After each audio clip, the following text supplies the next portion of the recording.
If you are turning 16, you stand in front of the mirror, scrutinizing every inch of your face. You agonize that your nose is too big and you're getting another pimple, on top of which you are feeling dumb. Your hair isn't blonde, and that boy in your English class has not noticed you yet. Allie never had those problems.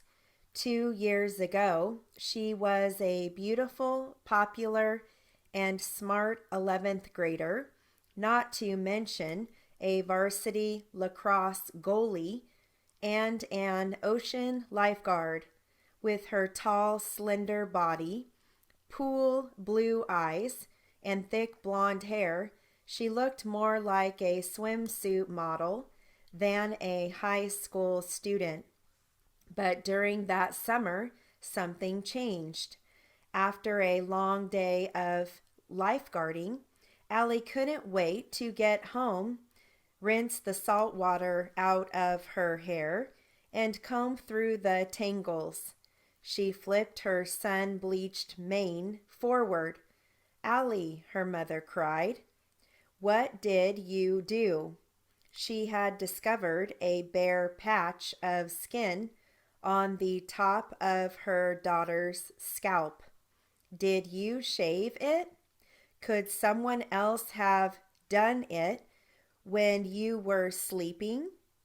Quickly, they solved the mystery. Allie must have wrapped the elastic band too tightly around her ponytail. The incident was soon forgotten. 3 months later, another bald spot was found, then another. Soon, Allie's scalp was dotted with peculiar quarter-sized bare patches. After diagnosis of it's just stress to remedies of topical ointments, a specialist began to administer injections of cortisone, 50 in each spot, to be exact, every 2 weeks. To mask her scalp, bloody from the shots, Allie was granted permission to wear a baseball hat to school, normally a violation of the strict uniform code. Little strands of hair would push through the scabs only to fall out 2 weeks later. She was suffering from a condition of hair loss known as alopecia, and nothing would stop it. Allie's sunny spirit and supportive friends kept her going, but there were some low points, like the time when her little sister came into her bedroom with a towel wrapped around her head to have her hair combed.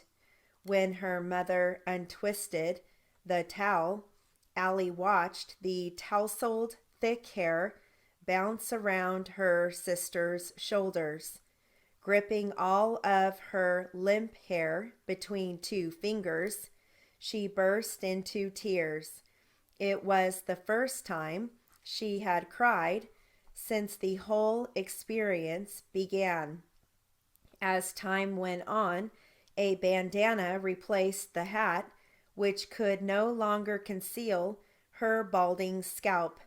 With only a handful of wispy strands left, the time had come to buy a wig.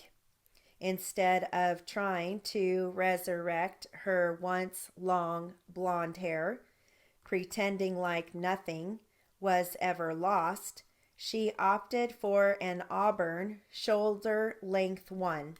Why not? People cut and dye their hair all the time. With her new look, Allie's confidence strengthened. Even when the wig blew off from an open window of her friend's car, they could all share in the humor. As summer approached, Allie began to worry. If she couldn't wear a wig in the water, how could she lifeguard again? Why did you forget how to, why did you forget how to swim? Her father asked. She got the message, and after wearing an uncomfortable bathing cap for only one day, she mustered up the courage to go completely bald, despite the stares and occasional comments from less than polite beachcombers. Why do you crazy kids have your heads shaved? Allie adjusted to her new look. She arrived back at school that fall. No hair, no eyebrows, no eyelashes, with her wig tucked away somewhere at the back of her closet. As she had always planned, she would run for school president, changing her campaign speech only slightly, presenting a slideshow on famous bald leaders, from Gandhi to Mr. Clean. Allie had the students and the facility and faculty rolling in the aisles. In her first speech as the elected president, Allie addressed her condition, quite comfortable, answering questions, dressed in a t-shirt with the words, "Bad Hair Day," printed across the front. She pointed to her shirt and said, "When most of you wake up in the morning and don't like how you look, you may put on this t-shirt." Putting on another t-shirt over the other, she continued, "When I wake up in the morning, I put on this one." It read, "No Hair Day." Everybody cheered and applauded, and Allie, beautiful, popular, and smart, not to mention varsity goalie, ocean lifeguard, and now school president, with the pool blue eyes, smiled back from the podium.